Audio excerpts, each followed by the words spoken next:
Good morning friends, welcome to study with Neelam. I hope आप सभी लोग बहुत अच्छे होंगे। आज है 5 सितंबर और 5 सितंबर के सभी best top current affairs question और पॉइंट टू पॉइंट सेक्शन हम क्लियर करेंगे। उससे पहले आप सभी को thank you so much and happy teachers day. आप सभी ने मुझे विश किया, आप सभी का प्यार और सम्मान के लिए thank you thank you thank you so much. आप लोग भी मेरे टीचर हैं, क्योंकि मेरे बहुत सारे स्टूडेंट्स कई बार मुझे बताते हैं कि मैडम ये टॉपिक लाइए, मैडम यहाँ पर ये मिस्टेक है, मैडम ऐसा कर लीजिए, मैडम वैसा कर लीजिए। तो मुझे आप और अच्छा बनाने के लिए आगे प्रेरित करते हैं। ऐसे ही अपना प्यार बनाए रखिए। चलिए तो फटाफट से शुरू करते हैं। और आप सभी लोग मुझे कॉल कर रहे हैं, विशेष कर रहे हैं, थैंक यू सो मच। मैं सबको एक साथ ही बोल देती हूँ, क्योंकि बहुत सारे स्टूडेंट्स फ़ोन कर रहे हैं और मैसेज कर रहे हैं, तो मैं धीरे धीरे इवनिंग तक आप सभी को रिप्लाई कर दूंगी। ओके, तो कोई भी स्टूडेंट परेशान ना हो और आप लोग खुश रहिए, अपने लक्ष्य को जल्दी से जल्दी प्राप्त कीजिए और अपने पेरेंट्स का नाम रोशन कीजिए। एक बार लाइफ मिली है तो कुछ ऐसा कर जाइए कि ये आपका समाज, आपकी सोसाइटी, आपका देश, आपका राज्य, आपका जिला आपको हमेशा याद रखे। ओके, चलिए तो शुरू करते हैं हम। और हाँ, जिनके जन्मदिन पर हम ये दिवस मना रहे हैं, राधा कृष्णन, उनके कार्यों की वजह से आज उन्हें आप जानते हो, है ना। एपीजे अब्दुल कलाम का क्या लक्ष्य था? वो टीचर बनते हुए ही अपने जीवन को समाप्त होते देखना चाहते थे। और आप लोगों को पता है कि वो एक समारोह में गए थे स्टूडेंट्स के बीच और वहीं उनकी लाइफ समाप्त हुई थी। तो हमेशा जो टीचर है ना, उसकी एक्सपेक्टेशन अपने स्टूडेंट्स से कभी भी ऐसा नहीं होता कि बहुत ज़्यादा हो। वो बस ये चाहता है कि जो मैं सिखा रहा हूँ वो ऐसा हो कि वो काम आए, है ना, एक अच्छा इंसान बनने में, एक सक्सेसफुल इंसान बनने में और आपके एग्जाम में क्लियर करने में। तो यही हमारा भी लक्ष्य है। चलिए तो इस लक्ष्य की तरफ हम आगे बढ़ते हैं और आज का लेक्चर शुरू करते हैं। अगर आप स्टडी विथ नीलम चैनल पर पहली बार आए हैं तो फटाफट से चैनल को सब्सक्राइब कर लीजिए, बेल आइकन प्रेस करना बिल्कुल ना भूलें, जिससे हमारी सभी वीडियो के नोटिफिकेशन आपको प्राप्त होते रहें। आप हमें सभी सोशल नेटवर्किंग साइट से फॉलो कर सकते हैं, सभी का लिंक डिस्क्रिप्शन बॉक्स में प्राप्त हो जाएगा। टेलीग्राम चैनल पर सभी लेक्चर्स की पीडीएफ फाइल मिलती है और कोई फाइल आपको चाहिए पीडीएफ तो आप मैसेज भी कर सकते हैं। ओके, चलिए शुरू करते हैं। हाल ही में साउथ इंडियन बैंक के नए एमडी सीईओ निम्न में से किन्हें नियुक्त किया गया है? तो साउथ इंडियन बैंक के नए एमडी सीईओ बन गए हैं मुरली रामकृष्णन। कौन बन गए? मुरली रामकृष्णन। ये 3 वर्ष के लिए अपॉइंट हुए हैं और 1 अक्टूबर से अपना कार्यभार संभालेंगे। ठीक है, साउथ इंडियन बैंक का जो हेडक्वार्टर है ये मिलेगा आपको त्रिशूर। कहाँ? केरल में आपको इसका हेडक्वार्टर मिलेगा, त्रिशूर केरल में। और इसकी टैगलाइन क्या है? Experience next bank generation. Experience next bank generation. यहाँ पर जो वीके यादव हैं ये भी रेलवे बोर्ड के क्या थे? डायरेक्टर थे और अब ये बन गए हैं रेलवे बोर्ड के पहले सचिव भी। ठीक है, सचिव भी बन गए हैं ये, तो याद रखिएगा। दिनेश कुमार खारा ये आरबीआई की, जो रजनीश कुमार है उनका स्थान लेंगे। नए क्या बनेंगे? ये आरबीआई के गवर्नर बनेंगे। ओके, चलिए ये हैं कौन? आपके रामकृष्णन, मुरली रामकृष्णन। ठीक है, साउथ इंडियन बैंक के। नवंबर 2020 में संघाई सहयोग संगठन की 19वीं शिखर सम्मेलन की मेजबानी निम्न में से कौन सा देश करेगा? तो राइट आंसर होगा इसका हमारा प्यारा देश भारत। ठीक है, जो संघाई सहयोग संगठन है, इसकी याद रखिएगा पहली बात, ये कौन सी शिखर सम्मेलन है? 19वां शिखर सम्मेलन है। कहाँ आयोजित होगा? भारत में होगा। कब होगा? तो ये होगा 30 नवंबर 2020 को। ओके, तो ये आप याद रखेंगे, संघाई सहयोग संगठन। कल भी हमने इसके बारे में पढ़ा था, आज फिर एक बार देख लेते हैं हम संघाई सहयोग संगठन को। ठीक है, स्थापना कब हुई? 2001 में। मुख्यालय आपको मिलेगा बीजिंग में। कहाँ है मुख्यालय? बीजिंग में। और इसके सेक्रेटरी जनरल कौन है? Vladimir noro. कौन है? Vladimir noro. जो 5 मेंबर कंट्रीज हैं, कौन कौन सी? जो 8 मेंबर कंट्रीज हैं, China, Kazakhstan, Kyrgyzstan, Russia, Tajikistan, Uzbekistan, India और पाकिस्तान। इंडिया और पाकिस्तान कब मेंबर बने? 2017 में। कब बने हैं मेंबर? 2017 में। तो ये आप याद रखिएगा। यहाँ पर देख लीजिए आप, ऑब्जर्वर देश होते हैं। ठीक है, जो मीटिंग वगैरह में शामिल हो सकते हैं। पर्यवेक्षक का दर्जा प्राप्त कितने देश हैं इसमें? 4 है, अफगानिस्तान, बेलारूस, ईरान और मंगोलिया। ठीक है, डायलॉग पार्टनर्स जो वार्ताकार देश हैं उसमें अर्मेनिया, अजरबैजान, ये सारे हैं। और गेस्ट कंट्रीज। ठीक है, गेस्ट अटेंडेंस मतलब जब कोई भी शिखर सम्मेलन होता है तो ये देश के प्रतिनिधि भी शामिल हो सकते हैं। आपको प्रमुख कंट्रीज याद रखना है। ओके, ये 8 कंट्रीज। चलिए, हाल ही में जारी रिपोर्ट के अनुसार भारत में प्रति 1000 वाहनों पर सड़क दुर्घटनाओं की दर कितनी है? मतलब मृत्यु दर कितनी है? देखिए, तो इसका राइट आंसर होगा 61। WHO ने हाल ही में एक रिपोर्ट जारी की है और उसमें बताया गया है कि प्रति 1000 वाहनों पर भारत में कितने लोगों की मृत्यु हो जाती है एक्सीडेंट से? तो 61 लोगों की मृत्यु हो जाती है। और यहाँ पर थोड़ी राहत की खबर ये है कि जो वैश्विक दर है उससे हमारी स्थिति थोड़ी कम है। ठीक है, वैश्विक दर कितनी है? 1000 वाहनों पर विश्व में 64 लोगों की मृत्यु हो जाती है। तो ये आप याद रखेंगे। रिपोर्ट किसने जारी की है? WHO ने जारी की है। तो हमारे परिवहन, सड़क परिवहन एवं राजमार्ग मंत्री कौन है? नितिन गडकरी हैं। और इनका लोकसभा क्षेत्र क्या है? नागपुर महाराष्ट्र है। क्या है? नागपुर महाराष्ट्र है। निम्न में से क्रोएशिया गणराज्य में भारत के नए राजदूत के रूप में किन्हें नियुक्त किया गया है? तो भारत के नए राजदूत कौन बनेंगे क्रोएशिया में? तो ये बनेंगे राजकुमार श्रीवास्तव। कौन बनेंगे? राजकुमार श्रीवास्तव बनेंगे। तो ये आप याद रखिएगा। बात कर लेते हैं हम क्रोएशिया की। तो देखिए क्रोएशिया, ये रही इसकी लोकेशन, ये दिख रहा है आपको ग्रीन कलर में। ठीक है, ये है क्या? क्रोएशिया। क्रोएशिया के जो कंट्रीज है, नेबरिंग कंट्रीज, वो देख लीजिए। सबसे पहले हंगरी इसका पड़ोसी देश है, सर्बिया है, और बोस्निया हर्जोगोविना है, स्लोवानिया है। ये क्या है? इसके पड़ोसी देश हैं। और ये लैंडलॉक्ड नहीं है, मतलब इसकी भूमि, ये चारों तरफ से भूमि से नहीं गिरा। ये किस सागर से सीमा बनाता है? तो ये बनाता है एशियाटिक सागर से। ठीक है, ये एड्रियाटिक सागर से। ये देखिए यहाँ पर ये एड्रियाटिक शहर है और ये सागर है, और ये क्या है? क्रोएशिया है। ओके, तो ये लोकेशन आप अच्छे से याद रखिएगा। कैपिटल क्या है? जग्रेब है क्रोएशिया की। करेंसी है क्रोएशियाई कूना, और राष्ट्रपति है जोरान मिल्नोविक। अमेरिकी रक्षा विभाग की 2020 की रिपोर्ट के अनुसार किस देश में दुनिया की सबसे बड़ी नौसेना है? तो राइट आंसर होगा यहाँ पर इसका क्या? चाइना। चाइना में विश्व की सबसे बड़ी नौसेना है। 350 जहाज और 55 पनडुब्बियां।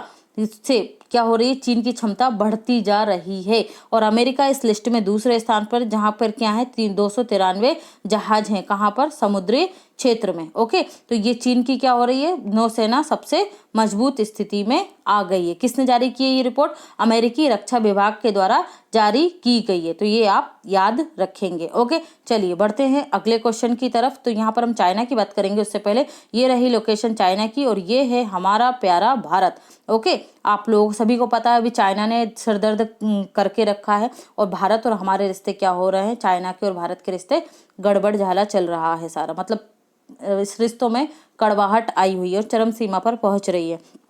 कैपिटल है बीजिंग, और बीजिंग में ही आपको हेडक्वार्टर किसका मिलेगा? संघाई सहयोग संगठन का हेडक्वार्टर मिलेगा। संघाई है तो ऑप्शन में संघाई मत लगाइएगा आंसर, नहीं तो आप लोग लगा दें कि संघाई सहयोग जो संगठन है उसका मुख्यालय कहाँ है। तो पहला पॉइंट वो यही देंगे संघाई में, और आप लोग भी यही लगाकर आ जाओगे। ठीक है, तो मत लगाना, ये क्या लगाएंगे हम? बीजिंग लगाएंगे। ओके, और मुद्रा क्या है? रेनमिनबी है इसकी मुद्रा। और राष्ट्रपति कौन है? तो राष्ट्रपति शी जिनपिंग है। ठीक है, भाषा क्या है यहाँ की? मैंडेरियन यहाँ की लैंग्वेज है। भारतीय डॉक्टर द्वारकानाथ कोटनेस की कांसे की प्रतिमा स्थापित की जाएगी। कहाँ पर? चाइना में। चीन का स्वतंत्र मंगलयान मिशन, ये तियानवान फर्स्ट है। क्या है? Tianwen first. ठीक है, तो ये भी आप याद रखेंगे। पहला मंगलयान मिशन लॉन्च किया है किसने? चाइना ने, तियानवान फर्स्ट। हाल ही में पोप फ्रांसिस के द्वारा कौन सी पुस्तक लिखी गई है? तो राइट आंसर होगा कौन सी? Let us dream. Pope Francis कौन है? ये ईसाइयों के सबसे बड़े धर्मगुरु होते हैं, और ये कहाँ रहते हैं? Vatican city. कहाँ है वेटिकन सिटी? रोम में। ठीक है, रोम इटली में है वेटिकन सिटी। ये विश्व का सबसे छोटा देश है, और यहाँ पर सिर्फ 1000 लोग ही रहते हैं। ठीक है, 1000 से ज्यादा बढ़ते हैं तो उन्हें बाहर भेज दिया जाता है। मतलब ये पूरी की पूरी क्या है? एक ईसाई धर्म की कंट्री कह सकते हैं आप। ठीक है, यहाँ पर सारे ऑफिसर ही रहते हैं किसके? और ईसाई धर्म के, मतलब जो धर्मगुरु वगैरह वही रहते हैं। ओके, तो ये आप याद रखेंगे। कोरोना कविता काल किसकी बुक है? तो ये है आपके जो है मिजोरम के उपराज्यपाल हैं। ठीक है, उनकी बुक है ये। और वन अरेंज मर्डर ये किसकी? चेतन भगत की। विशेष कोर्ट टू विन ये किसकी है? विशेष कोर्ट टू विन है निरुपमा यादव की। किसकी है? निरुपमा यादव की। तो ये सारी बुक्स आप याद रखेंगे। निम्न में से पंजाब एंड सिंध बैंक के MD CEO किन्हें बनाया गया है? किन्हें नियुक्त किया गया है? तो ये बन गए हैं S कृष्णन। कौन बन गए? S कृष्णन बन गए हैं पंजाब एंड सिंध बैंक के नए MD और CEO। तो इन्हें आप याद रखेंगे किसको? S कृष्णन को। पंजाब एंड सिंध बैंक का हेडक्वार्टर आपको मिलेगा नई दिल्ली में। कहाँ मिलेगा हेडक्वार्टर? नई दिल्ली में। और इसके अध्यक्ष कौन है? डॉक्टर चरण सिंह। कौन है अध्यक्ष? डॉक्टर चरण सिंह। तो इन्हें आप याद रखेंगे, पंजाब एंड सिंध बैंक। हाल ही में world open online chess tournament 2020 का खिताब निम्न में से किसने जीत लिया है? तो राइट आंसर होगा पी इनियन ने, किसने जीत लिया है? पी इनियन ने ये खिताब जीत लिया है। 48वां वर्ल्ड ओपन चेस टूर्नामेंट था ये, और ये अपने नाम किया है पी इनियन ने। ठीक है, तो इन्हें अब आप याद रखिएगा। बाकी जो अदर ऑप्शन है, कोनेरू हम्पी, आर प्रज्ञानंद और ये हैं विश्वनाथ आनंद, इन तीनों ने ही जो विश्व ओलंपियाड हुआ था, जो चेस ओलंपियाड, उसमें रूस और भारत को संयुक्त विजेता घोषित किया था। तो भारत का तरफ से ये 3 मेन खिलाड़ी थे। ओके, तो ये भी आप याद रखेंगे। हाल ही में केंद्रीय मंत्रिमंडल ने जम्मू कश्मीर राजभाषा बिल 2020 में किन किन भाषाओं को जम्मू कश्मीर की राजकीय भाषा में शामिल किया है? ओके, देखिए, जब जम्मू कश्मीर राज्य क्या था? राज्य था, यूनियन टेरिटरी नहीं बना था, केंद्र शासित प्रदेश नहीं बना था। उससे पहले उर्दू और अंग्रेजी यहाँ की राजकीय भाषा थी। कौन कौन सी? उर्दू और इंग्लिश। ठीक है, अब बन गई हैं ये हिंदी, अंग्रेजी, डोंगरी, उर्दू और कश्मीरी। तो राइट आंसर क्या है हमारा यहाँ पर? उपरोक्त सभी, मतलब ये 5 भाषाओं को आपको याद रखना है, जो क्या बन गई है? जम्मू कश्मीर की राजकीय भाषाएं बन गई हैं। बात कर लेते हैं हम जम्मू एंड कश्मीर राज्य केंद्र शासित प्रदेश की। ठीक है, किससे अलग हुआ है? जम्मू कश्मीर से अलग होकर कौन सा केंद्र शासित प्रदेश बना है? तो लद्दाख बना है। जम्मू कश्मीर के, देखिए यहाँ पर 2 चीज आपको याद रखना है। जो जम्मू कश्मीर के अंतिम राज्यपाल पूछा जाता है अगर आपसे, तो कौन थे? सत्यपाल मलिक। ओके, और जम्मू कश्मीर के पहले उपराज्यपाल, जो केंद्र शासित प्रदेश बना तो उसके पहले उपराज्यपाल कौन थे? गिरीश चंद्र मुर्मू। ठीक है, और गिरीश चंद्र मुर्मू अब क्या बन गए? तो ये अब बन गए 14वें CAG। ठीक है, controller and auditor general of India. और अब इसके दूसरे उपराज्यपाल कौन बन गए? मनोज सिन्हा। चेनानी नेसारी देश की जम्मू कश्मीर में सबसे लंबी सड़क सुरंग है ना, और इसकी लंबाई कितनी है? 9.2 किलोमीटर है। तो ये आप याद रखेंगे। उसका नाम बदलकर क्या कर दिया गया? श्यामा प्रसाद मुखर्जी सड़क सुरंग कर दिया गया। ये इंपॉर्टेंट पॉइंट है। जम्मू कश्मीर हाई कोर्ट की पहली महिला मुख्य न्यायाधीश महिला कौन बनी है? गीता मित्तल बनी है। तो इन्हें आप याद रखिएगा। सलीम अली नेशनल पार्क मिलेगा आपको जम्मू कश्मीर केंद्र शासित प्रदेश में, किश्तवाड़ नेशनल पार्क और डाचीगम नेशनल पार्क। कश्मीरी जो केसर है उसे GI टैग मिला है 2020 में। तो ये भी याद रखेंगे। एक और पॉइंट याद रखना, मैं बार बार आपको बताती हूँ, हेमिश नेशनल पार्क पहले ये जम्मू कश्मीर में आता था, लेकिन अब लद्दाख बन गया। तो अब ये कहाँ आता है? लद्दाख केंद्र शासित प्रदेश में आता है। ओके, तो ये आप याद रखेंगे। पॉइंट टू पॉइंट सेक्शन देख लेते हैं। VK यादव रेलवे बोर्ड के पहले सचिव बने। पहले ये सचिव क्या थे? अध्यक्ष थे, और अब अध्यक्ष के साथ साथ ये पहले सचिव भी बन गए हैं। तो आप इन्हें याद रखेंगे। रेल मंत्री कौन है? पीयूष गोयल है। और पहले रेल मंत्री कौन थे स्वतंत्र भारत के? तो ये थे आपके जॉन मथाई। तो उन्हें भी बिल्कुल मत भूलिएगा। M वीरलक्ष्मी देश की पहली महिला एम्बुलेंस ड्राइवर बन गई है। कहाँ पर है ये? तमिलनाडु में। कहाँ की है ये? तमिलनाडु में। उषा पांडे नागरिक सुरक्षा उड्डयन ब्यूरो की पहली महिला महानिदेशक बनी है। सुरेश के रेड्डी ब्राजील में भारत के राजदूत बने हैं। रविश कुमार फिनलैंड में भारत के राजदूत हैं। गायत्री कुमार ब्रिटेन में भारत की उच्चायुक्त हैं। The big thoughts of little love book किसके द्वारा लिखी गई है? करण जौहर के द्वारा लिखी गई है, उनके बेटे बेटी यश और रूही के ऊपर। Who painted my lust red, ये किसकी बुक है? श्री अय्यर की है। किसकी है? श्री अय्यर की है। ओके, मैं आपको एक नाम बताना भूल गई, श्रीधरन पिल्लई। ठीक है, श्रीधरन पिल्लई ये कौन थे? मिजोरम के राज्यपाल हैं, जिन्होंने बुक लिखी थी। ठीक है, कोरोना कविता काल। PC Kandpal SBI general insurance के क्या बने हैं? MD CEO बने हैं PC कांडपाल। विनय टॉन्से SBI म्यूचुअल फंड के MD CEO बने हैं। और अश्विनी तिवारी कौन बने हैं? तो ये बने हैं SBI जो कार्ड है उसके MD CEO। और अश्विनी भाटिया, तो ये कौन है? MD किसके? SBI बैंक के। तो ये कंफ्यूज मत होना, बार बार रोज रिवाइज करवा रही हूँ आपको। G आकाश भारत के 66वें ग्रैंड मास्टर बने हैं। ठीक है। P मंगेश चंद्रन ने इंग्लैंड के हेस्टिंग्स में 95वीं चैंपियनशिप, कौन सी? चेस चैंपियनशिप का खिताब जीता था। तो इन्हें भी आप याद रखिएगा। Koneru Humpy world women rapid championship जीतने वाली भारत की पहली महिला बनी है। मोस्ट इंपॉर्टेंट है, पहली जहां आ जाए या पहली बार सब इंपॉर्टेंट हो जाता है। विश्व शतरंज दिवस हम कब मनाते हैं? 20 जुलाई को मनाते हैं।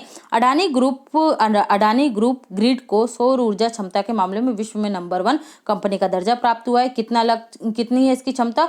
2.3 गीगावाट वार्षिक इसकी उत्पादन क्षमता है। और ये सर्वे किसने जारी किया था? तो Mercom capital world solar energy द्वारा यह जारी किया गया था।